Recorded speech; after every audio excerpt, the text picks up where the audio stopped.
বন্ধুরা, আমি রিয়া চলে এসেছি তোমাদের সাথে শেয়ার করতে আরও একটা মিনি ভ্লগ।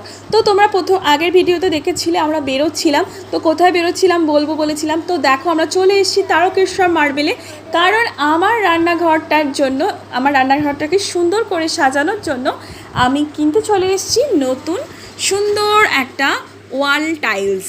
তো দেখো, আমি তো প্রথমে এসে ভ্যাবাচাকা খেয়ে গেছিলাম যে কোনটা নেব, মানে এতই সুন্দর সবগুলো। তোমরা দেখো, দেখে চুজ করে দাও তো যে কোনটা সব থেকে বেটার লাগছে। তবে এই ভিডিওটাতেই গোটাটা দেখাতে পারবো না, কারণ এদের শোরুমটা একদম একতলা থেকে চারতলা অবধি শোরুম। তো এখানে বিভিন্ন ধরনের ভ্যারাইটিস রয়েছে, তোমার ওয়াল টাইলস রয়েছে, ফোর টাইলস রয়েছে, মার্বেলের রয়েছে, তারপরে গ্রানাইট রয়েছে, সমস্ত ধরনের কিন্তু ভ্যারাইটিস, বেসিন টেসিন সব কিছু কিন্তু তোমরা এখানে এলে সবটা কিন্তু পেয়ে যাবে। তো আমি রান্নাঘরের জন্য শেষকালে কি সিলেক্ট করলাম দেখাবো তোমাদের নেক্সট ভিডিওতে।